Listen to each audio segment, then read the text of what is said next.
代替的勞工董事吳中智涉嫌利用這部逐個月詐領成務加給6000塊，11號廉政署敲約談吳中智和伊的女朋友。迄這個吳中智呢是10萬塊交保，代替表示講詐領和偽造文書等案情進前已經有完成初步的調查，會全力來配合司法單位，若準確實有違法，這個錢會討回來。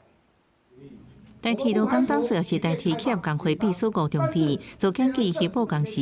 領成務車旅費，將錢欠至工地代替工作的姓氏女朋友的戶頭。檢方在展開約談搜查時候，用涉犯刑法、詐欺取財、偽造文書等罪，有20萬塊交保。代替企業工會雜誌開臨時代表大會，解讀伊佇公司勞資會議勞方代表身份，也已經失去工會秘書，工會宣布由其他幹部接手推動會務。檢察單位已經在搜索的話，那就應該要趕快來停止貪污橫行的這個狀況。如果真的屬實的話，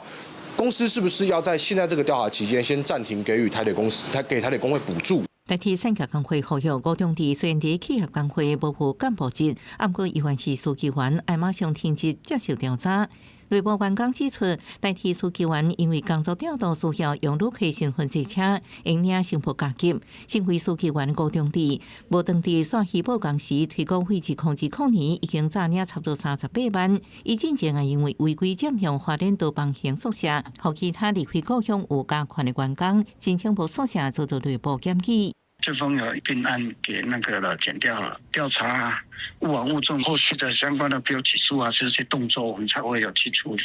對員工涉嫌詐領成務旅費、偽造文書，代替公司表示，緊急司法定書甲廉政單位積極配合，若查證是屬實，會依照規定追究行政責任，甲對回不法所得。記者綜合報道。